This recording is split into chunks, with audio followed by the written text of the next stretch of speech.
So hello everyone, welcome to सेल्टी MBBS. तो आज का हमारा टॉपिक है एंजाइम इंडक्शन। ये जनरल फार्मा का एक इम्पोर्टेंट टॉपिक है जो कि हमको पता होना चाहिए, है ना। इम्पोर्टेंट इन द वाइज कि हमको इन द सेंस कि हमको पता तो होना चाहिए, और ये एग्ज़ाम के लिए भी इम्पोर्टेंट है ना। तो ठीक है, हम इसको स्टार्ट करते हैं। बट बेसिकली कुछ एज ए स्टूडेंट कुछ रिक्वायरमेंट होती है। वो क्या होती है तुम्हारी कि नोट्स कैसे मिलेंगे। नोट्स आपको टेलीग्राम चैनल पे मिल जाएंगे। ये मेरे हैंड रिटन नोट्स है जो कि मेरे टेलीग्राम चैनल पे मिल जाएंगे। लिंक डिस्क्रिप्शन में, इंस्टाग्राम अकाउंट पे भी मिल जाएंगे। ठीक है, मैं फ़ोटो पोस्ट कर देता हूँ। उसके बाद नहीं तो आप यूट्यूब से भी स्क्रीनशॉट ले सकते हैं, बट टेलीग्राम पे आपको पीडीएफ मिल जाएगी, तो आप वहाँ पर जाके ले सकते हैं। और आपको हर एक टॉपिक के नोट्स आपको मिल जाएंगे। आप जाओगे ना मेरा प्लेलिस्ट पे, तो आपको जितने टॉपिक, आपको जितनी वीडियोस दिख रहे हैं ना, उस सभी के वीडियोस के टॉपिक के क्या बोल सकते हैं टेलीग्राम चैनल पे मिल जाएंगे। और एक कंबाइंड पीडीएफ में जनरल फार्मा की बनी है, वो भी आपको मिल जाएगी। कुछ दिनों में अपलोड कर दूंगा। जब सभी फार्मा, जब जो सब मतलब सभी जनरल फार्मा के जो टॉपिक्स हो जाएंगे उसके बाद मैं अपलोड कर दूंगा। तो चलो अब एंजाइम इंडक्शन स्टार्ट करते हैं। तो एंजाइम इसमें, हाँ, एक बात हो रही है कि एंजाइम इंडक्शन और एंजाइम इनहिबिशन दोनों इसी वीडियो में है। ठीक है, तो स्टार्ट करते हैं। अब स्टार्ट करने से पहले मैं बोलता हूँ कि डायरेक्ट आप पढ़िए मत, पहले अपन कुछ डिस्कस कर लेते हैं। मैं कुछ चीज़ें बता देता हूँ, उसके बाद हम रेडी, मतलब मैं पढ़ दूंगा उसके बाद, है ना, फिर हम देखेंगे। ठीक है, तो एंजाइम इंडक्शन क्या होता है कि जब भी हम कुछ ड्रग्स को बार बार लेते हैं तो हमारी बॉडी में क्या होता है कि कुछ ड्रग्स क्या कर देते हैं, एंजाइम को इंड्यूस करते हैं। अब वो एंजाइम इंडक्शन, मतलब वो ड्रग से एंजाइम इंड्यूस हुआ मतलब एंजाइम वो क्या करता है कि एंजाइम का काम क्या होता है, मेटाबॉलिज्म करता है। तो वो क्या करता है कि उस ड्रग का तो मेटाबॉलिज्म करता ही करता है, पर साथ साथ कुछ दूसरे ड्रग्स के लिए भी प्रॉब्लम खड़ी कर देता है। क्योंकि वो दूसरे एक एंजाइम दो से ज़्यादा, एक से ज़्यादा ड्रग को मेटाबोलाइज कर सकते हैं ना, तो दूसरे एंजाइम को भी मेटाबॉलिज्म कर सकते हैं। और ये दूसरे एंजाइम्स को भी मेटाबॉलिज्म कर रहा है, तो उसका मतलब ये है कि एक्सक्रीशन जल्दी कर देगा। और इसका मतलब है कि एक्सक्रीशन जल्दी कर देना टाइम से पहले, तो उसका इफेक्ट वो इतना प्रोड्यूस नहीं कर पाएगा। इसलिए बोलते हैं कि एंजाइम इंडक्शन मतलब एकदम अच्छा नहीं है। हाँ, पर कहीं कहीं पर अच्छा है, वो हम आगे देख लेंगे। ठीक है, तो एंजाइम इंडक्शन क्या होता है कि अब हम पढ़ते हैं ना। ठीक है, अब आप स्लाइड पे देख सकते हैं। तो induction of enzyme by repeated administration of drugs is known as enzyme induction. सभी ड्रग्स नहीं करते, इसलिए मैंने ब्रैकेट में लिख दिया नॉट ऑल ड्रग। ठीक है, उसके बाद several drugs on repeated administration stimulate growth of smooth endoplasmic reticulum. This stimulation leads to increase microsomal enzyme activity. देखो, ये लाइन के लिए आपने मेरा एक वीडियो देख रखा, क्या माइक्रोजोमल एंजाइम एक्टिविटी और माइक्रोजोमल एंजाइम्स। ठीक है, तो नहीं देख रहा है, जब भी मतलब मैंने एक वीडियो बना रखा है, नहीं देख रखा है, जब भी आप इसमें मैं बता देता हूँ कि माइक्रोजोमल एंजाइम्स क्या होते हैं। ये भी हमारे ड्रग को मेटाबॉलिज्म करते हैं, और ये एंजाइम इंड्यूस होते हैं और हमारे ड्रग्स के मेटाबॉलिज्म में मेनली पार्टिसिपेट करते हैं। और ये कहाँ पर इंड्यूस होते हैं, स्मूथ एंडोप्लाज्मिक रेटिकुलम इसके लिए रिस्पॉन्सिबल होता है। ठीक है, इसलिए यहाँ पर ये लाइन लिखी। अगली लाइन पढ़ते हैं। दिस इंडक्शन रिजल्ट्स इन, ठीक है, this induction results in accelerated metabolism and results in decrease pharmacological response. Obvious सी बात है कि मेटाबॉलिज्म यदि बढ़ जाएगा तो वो एलिमिनेशन जल्दी हो जाएगा, और इसके कारण फार्मेकोलॉजिकल इफेक्ट क्या हो जाएगा, कम हो जाएगा। अगले line, of it self but also other drug. बोलने की बात है कि खुद का तो मेटाबॉलिज्म बढ़ा दिया उसने, पर दूसरी ड्रग्स के लिए भी प्रॉब्लम खड़ी कर दी है। Of other drugs utilizing the same pathway. ठीक है, अगली बात, अगला देखते हैं। एंजाइम, ये मैंने फ्लो चार्ट में बनाया ताकि ईजी हो जाए हमारे को पॉइंट्स में लिखने के कारण, है ना। ऐसा नहीं है कि ये फ्लो चार्ट चल रहा है। ठीक है, ऊपर से नीचे। ठीक है, अगली बात, enzyme induction is most prominent in liver. Common सी बात है, सबसे ज़्यादा मेटाबॉलिज्म कौन करता है, लीवर। उसके बाद आता है हमारे इंटेस्टाइन वगैरह, लंग्स होगा, किडनी वगैरह होगा, और यदि प्रेग्नेंट वुमन है तो प्लासेंटा वगैरह भी एंजाइम वो कर सकते हैं, क्या बोल सकते हैं, अपना एलिमिनेशन कर सकते हैं। ठीक है, तो enzyme induction is most prominent in liver but also can occur in intestine, placenta, lungs and kidney. ठीक है, लिवर हमको याद रखना है, एंजाइम इंडक्शन सबसे ज़्यादा लिवर में होता है। माइक्रोजोमल एंजाइम में मैंने उसमें बात करी थी। ठीक है, अब एग्जांपल्स की बात करें, डायरेक्टली एग्जांपल की बात करें तो हमको एक एग्जांपल याद रखना है, CYP1A1। अब ये CYP क्या होता है, CYP होता है साइटोक्रोम P450। यदि आपने माइक्रोजोमल एंजाइम पे मेरा वीडियो नहीं देखा है ना, तो वो देख लोगे ना, तो आपको बहुत हेल्प मिलेगी इस वीडियो के लिए। ठीक है, तो CYP1 क्या होता है, CYP क्या होता है, साइटोक्रोम P450। 1A1 उसका कोड है।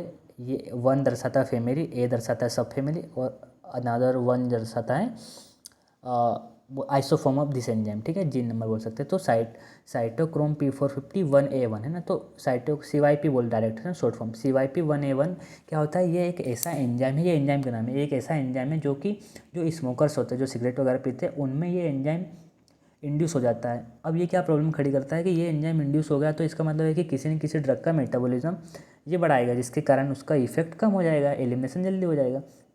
तो ये किस ड्रग का मेटाबॉलिज्म बढ़ाता है, ये बढ़ाता है थियोफाइलिन का। क्या किसको पढ़ा था? थियोफाइलिन। थियोफाइलिन तुमको पता है क्या होता है? अस्थमाटिक पेशेंट्स को देते हैं, ठीक है, अस्थमा के जो सिम्टम वगैरह हैं उनको देते हैं। तो यदि कोई सिगरेट स्मोकर है और वो पहले से है और यदि उसको अस्थमा आ गया तो हम यदि थियोफाइलिन देंगे तो वो उतना इफेक्टिव नहीं रहेगा, ठीक है। इसलिए बोलते हैं सिगरेट वगैरह नहीं पीना चाहिए, ये एंजाइम इंड्यूस होता है उनके लंग्स में, ठीक है, लंग्स में या बॉडी में, ठीक है, ओके। तो थियोफाइलिन का मेटाबॉलिज्म बढ़ा देता है। यहाँ पर मैंने लिख रखा है this iso enzyme induce in lungs of the cigarette smoker, body मतलब लंग्स, ठीक है, तो लंग्स में इंड्यूस हो जाता है जिसके कारण थियोफाइलिन का मेटाबॉलिज्म बढ़ जाता है, ठीक है। अब अगली वाली स्लाइड पे आते हैं हम, ठीक है।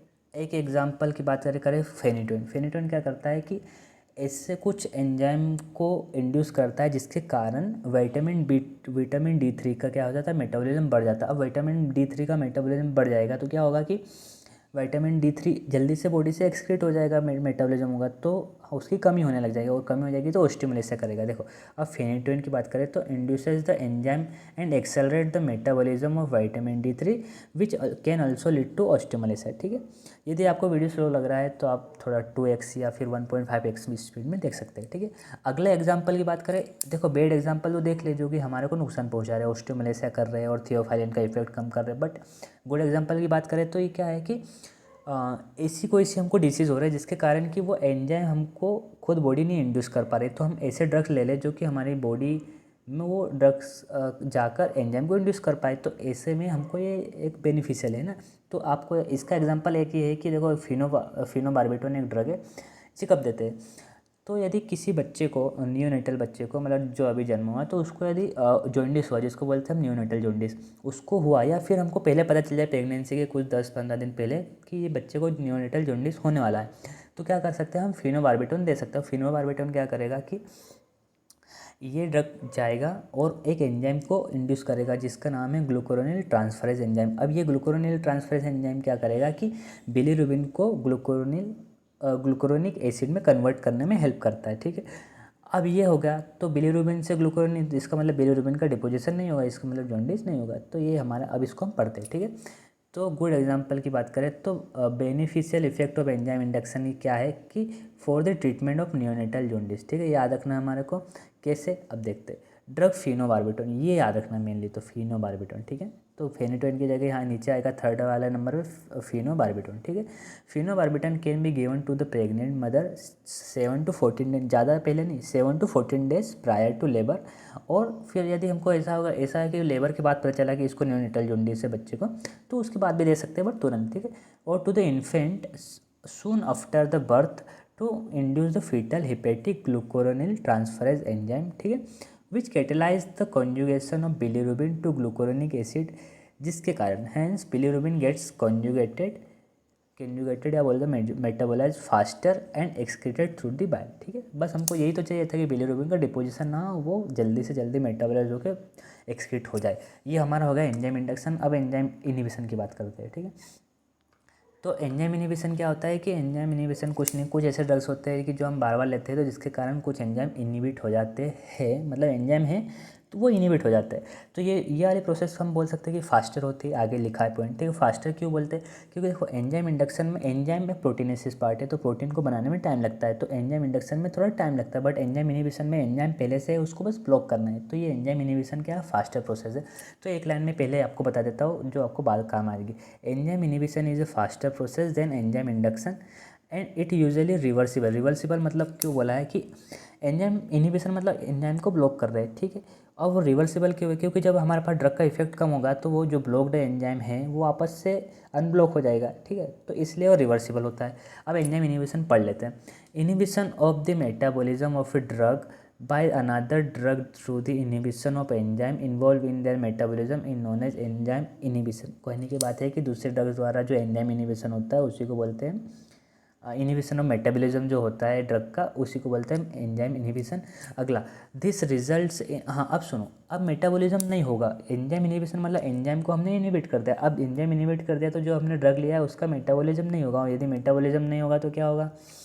वो ड्रग बॉडी में ज़्यादा टाइम तक रहेगा, तो वो ज़्यादा टाइम तक रहेगा तो फार्माकोलॉजिकल जो इफेक्ट प्रोड्यूस करेगा वो लंबे समय के लिए कर लेगा, है ना। अब दूसरी बात, बट यदि हमारे पास ज़्यादा ही रहा तो टॉक्सिसिटी भी तो प्रोवाइड कर सकता है ना, तो आगे अपन चल के डिस्कस करते हैं। तो this results in the increase in the circulating level of the drug and increase the duration and its effect, ठीक है, कॉमन सी बात। और ये फास्टर, ये मैंने पहले बता दिया।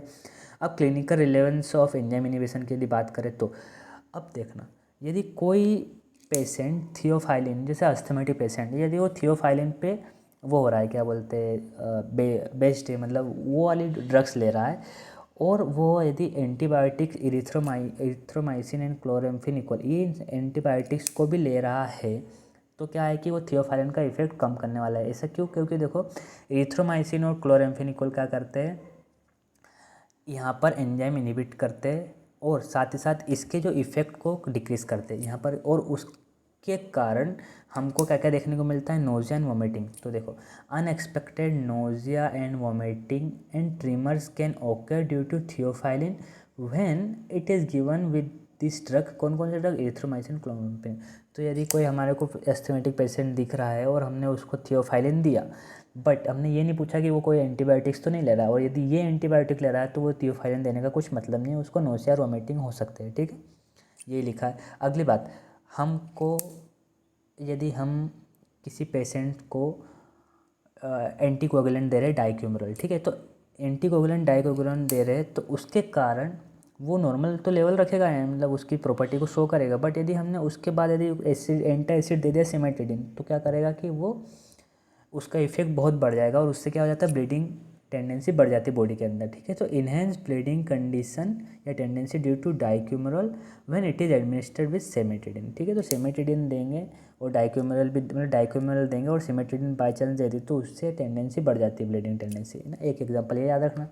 उसके बाद एक एग्जाम्पल याद रखना है, ये थोड़ा अच्छा याद एग्जाम्पल है, ये तो सबको पता रहता है कि हम जब भी पार्किंसंस के ट्रीटमेंट में एल डोपा देते हैं उसके साथ कार्बिडोपा देते हैं। अब कार्बिडोपा क्या करता है कि एंजाइम को इनहिबिट करता है। कौन से एंजाइम को? सबको पता होता है कि डोपा डी कार्बोक्सिलेज, जिसके कारण peripheral D metabolism of L dopa नहीं होता है, जिसके कारण ब्रेन के लिए अवेलेबिलिटी बढ़ जाती है, ठीक है। ये हमको, और वही हमको चाहिए रहता है, ठीक है। तो ये क्या होता है, ये पढ़ते हैं। Increase the availability of L dopa in brain when L dopa is given with carbidopa. Carbidopa क्या करता है, inhibit the enzyme dopa decarboxylase which prevents the peripheral decarboxylation of L dopamine to dopamine, ठीक है, विच increases the availability, यही तो हम चाह रहे थे, of dopamine in the brain, ठीक है। तो ये हमारा हो गया हमारा एंजाइम इंडक्शन और एंजाइम इनहिबिशन। ये वीडियो आपको यदि अच्छा लगा तो प्लीज़ लाइक करिए, चैनल को सब्सक्राइब करें, क्योंकि सब्सक्राइबर अभी थोड़े कम है यार, और मैं सभी टॉपिक्स कवर करने वाला हूँ अपने फार्मा के, ठीक है। और साथ ही साथ यदि आप नोट्स की चिंता मत करें, नोट्स आपको पीडीएफ फॉर्मेट में मेरे टेलीग्राम चैनल पे मिल जाएगी, लिंक बायो में, डिस्क्रिप्शन में, ठीक है। मिलते हैं अगले वीडियो में, जब तक टेक केयर, बाय बाय।